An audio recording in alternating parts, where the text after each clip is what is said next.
Bewilderment. It's probably the best word I can use to describe what happened for a significant amount of people in this country and around the world. And it's such a great word. I mean, it's a word that is rarely used. It means perplexed or confused or puzzled. But it almost goes beyond that. It implies like a state of complete mystification, just complete mystification, being utterly baffled. And the reason I use that is not so much bewilderment of the Hillary supporters, but bewilderment of every single polling company and news agency calling the election. Like every single one of them. Now, obviously I can get on the internet, but I don't have TV. I don't have cable. I don't go on social networks. But what people told me was everyone was bewildered. Whatever news agency they were watching, and they were switching between them all, they were all bewildered. And so were all the polling companies, agencies, divisions, websites, whatever you want to call them. They were all bewildered. And this is very, very important. Hey, everybody, this is RC Peck, and this is my weekend podcast. Thanks so much for being here. And the theme for this podcast, it's going to really be bewilderment. And I want to talk about 5 things, or what I consider the most important 5 things that are happening right now and possibly have a good chance to continue happening because Trump is president-elect of the United States. Now, I started with the word bewilderment, and I want to continue with that a little bit because it's not just, I want you to get this, the bewilderment by the news agencies and by the polling companies, they were left shell-shocked. I'll go back to the word bewildered. They did not know. But here's the thing, guys. It's groupthink. No one was thinking. They're all thinking the same. And we see this type of bewilderment from economists and from the Fed and from the government and from the Treasury and from big box advisors and from the pick of the month newsletter industry. Nothing has changed.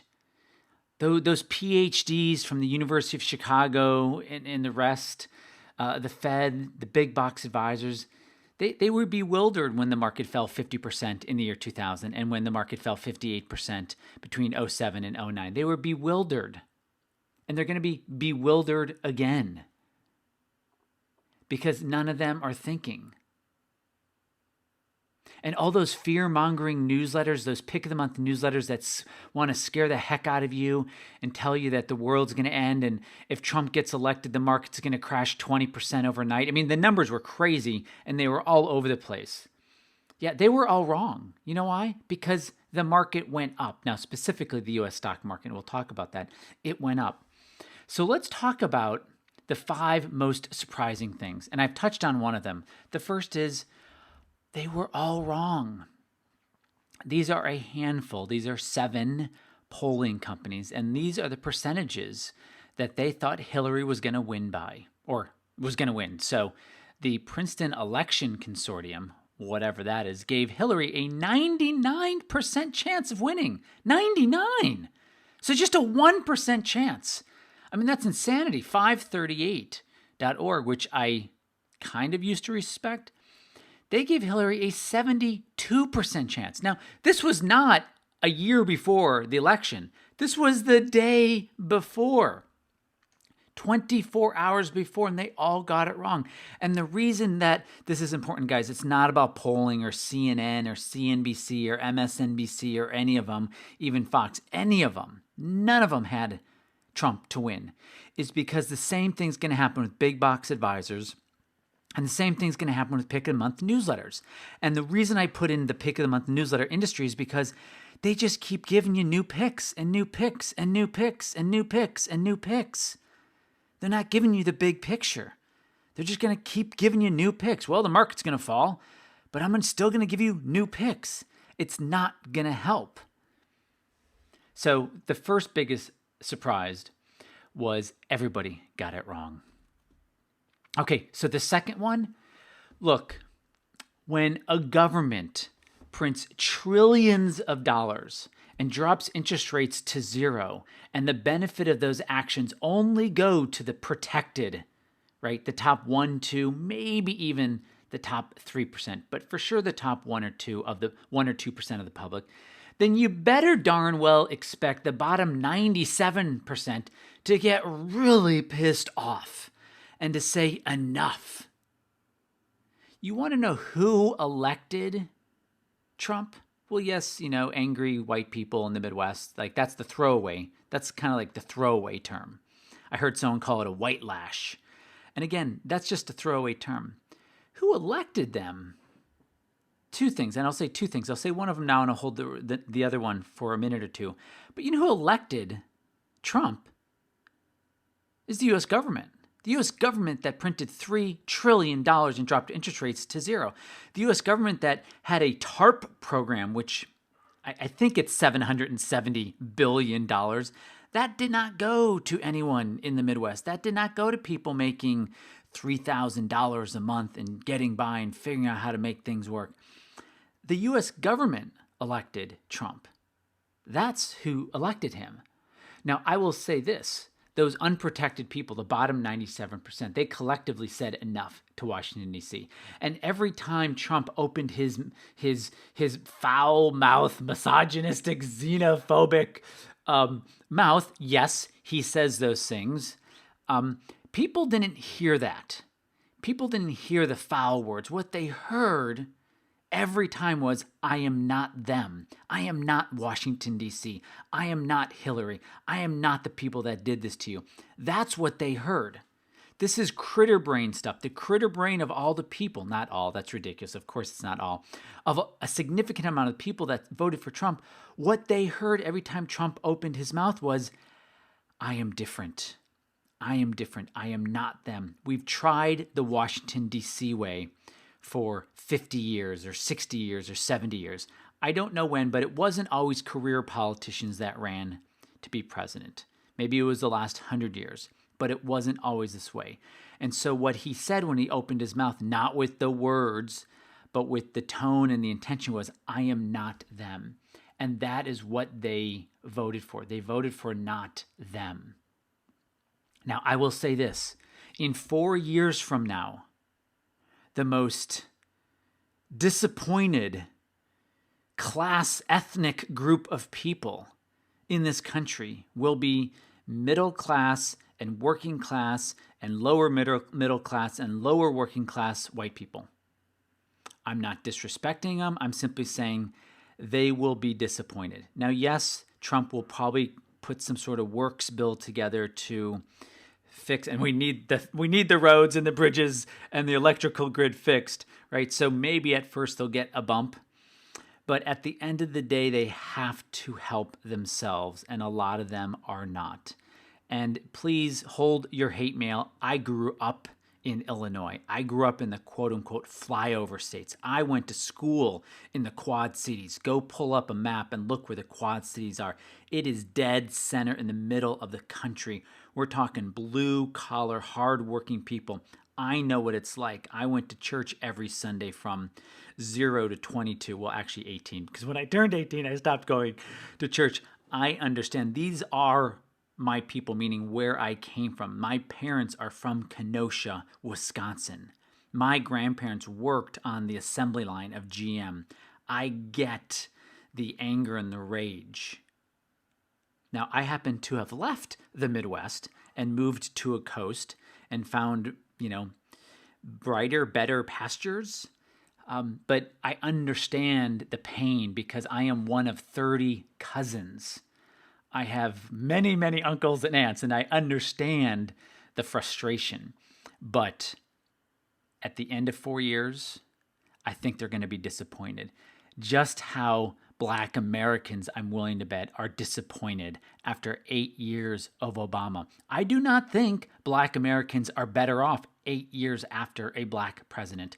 Please go look up the data yourself. They are not better off. They are worse off. Okay, number 3, stick with me guys here. The third big surprise is, hey, you know what?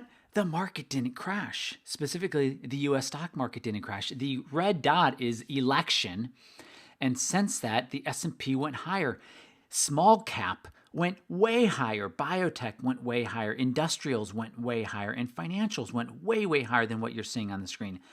But it is very clear that the US stock market loved the election results. You may not have, but the US stock market loved it. That is surprise number 3. Surprise number 4, international markets hated the election results. Now, this specifically is a price chart of emerging markets. And you can see right here, going into election day, almost everything was up. I mean, this is emerging markets, but as soon as the international world realized who was going to win, it crashed. Now, this is emerging markets. Developed markets did not fall as hard, but they did also fall. International markets are falling. So we do know that the international stock market did not like the election results from Tuesday night. Okay, and lastly, that was the 4th. This is the 5th surprise. The 5th surprise was the bond market hated, and I mean capital, all caps, HATED, hated the election results. This is a price chart of the 30-year Treasury price, the price of it, and it has crashed. Now, guys, I know I used the word crash. It's hyperbole. I don't mean to mean like, oh my God, the world's ending. But guys, this is a huge, huge, huge drop.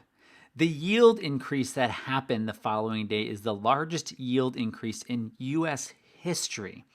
Going back to 1776, we've never had a one-day yield increase like we had on Wednesday. So the bond markets are scared. My take on it is all those billions and tens and hundreds of billions and maybe even trillions of dollars that are in U.S. bonds, internationally speaking, not domestically, they said, you know what, I'm going to get out of them. Not entirely. They said, you know what, I'm not buying today, or I'm going to sell some of mine, or I'm going to lighten my load of U.S. bonds. I'm going to lighten my load of exposure to the U.S. dollar because these countries, sovereign wealth funds around the world, they don't buy the dollar, they buy our bonds, and they sold off very, very, very hard. And these are things that we cannot ignore. So, what is the takeaway? You have to follow what the market is doing. Not your beliefs, not your ego. If you're wrong about something, you got to turn around and go, you know what? I might be wrong about that one thing. Let me change directions. Let me step aside. Let me cut, a third of my position. Let me step aside and look, am I wrong? Have things changed? And boy, yes, things have changed. When those election results came in, a lot of things changed on this planet. And you have to take notice of that. So you have to follow the leadership change. First of all, I have a training webinar coming up. If you go back to the email, there is 2 links, one in the PS and one at the bottom, above the PS, but the bottom kind of the body of the email that takes you right to the GoToWebinar registration page. Guys, it's about what to do next. So that's the first thing. I'm going to talk about leadership change. The second is you're going to have to challenge your own beliefs, right? You have to challenge your own beliefs. You have to challenge your own position. If you're in some positions, right? Here's my biggest concern. There are a lot of people in the bond market, a lot. And those people they've run out of their earnings runway, right? They're not working anymore. I mean, some of them are, but a lot of them are over the age of 65, 70, 75, 80, 85. And the bond market threw up on Wednesday after it learned what the election results were. It threw up and said, oh my God. It probably said something worse than that. This idea that you should always have your money in the bond market is a broken idea today. It was a great idea maybe in the 70s, over 4 decades ago, but not today. This idea of diversification, rebalancing, and having a 60-40 split between stocks and bonds, it is a dangerous idea. And that's one of the reasons why you're going to want to be on that training webinar. And then lastly, guys, here's the takeaway. Be prepared. Marry your wife. Marry your husband, wed them, give them vows, but don't marry your bond position or your stock position or your gold position or your option position or your whatever position. Be prepared to be wrong. And this is a huge learning moment for a lot of people who, have to be in something for a certain reason. Be prepared. Hey guys, this is RC Peck, and I really appreciate you guys being in my world. This is just another step in helping you protect your portfolio and your future. Hey guys, I have a training webinar coming up that I didn't mention before, and the title of it is Your Portfolio Positioned? That should be, is your portfolio positioned, not positions, positioned for Trump? And this is really important. This price chart that you're looking at right here is a price chart of TLT. It is the long-dated U.S. bond. It's the price of them, and you can see that, yes, it was falling before, but it had fallen before and just kept in this uptrend, and then it has just broken down through. So things have changed. There's a webinar that I'm putting together. Look, what is most important is if you are not part of my membership, if you are not, then you're going to want to be on that. If you are, then you will get updates through my membership, through emails, me emailing you. But what's most important is if you're not getting my research, not in my membership, it is super important for you to be on that call. It's going to be super juicy with great data. And yes, I'm going to make an offer at the end, but it's going to be incredibly helpful. So that is coming up. If you follow the link on my email, you will see exactly when it is. And it's going to be Monday. I'm going from memory here. Monday the 21st at 1 p.m. California. You guys, I'm so thankful you're in my world. You guys take care, and I will speak to you soon.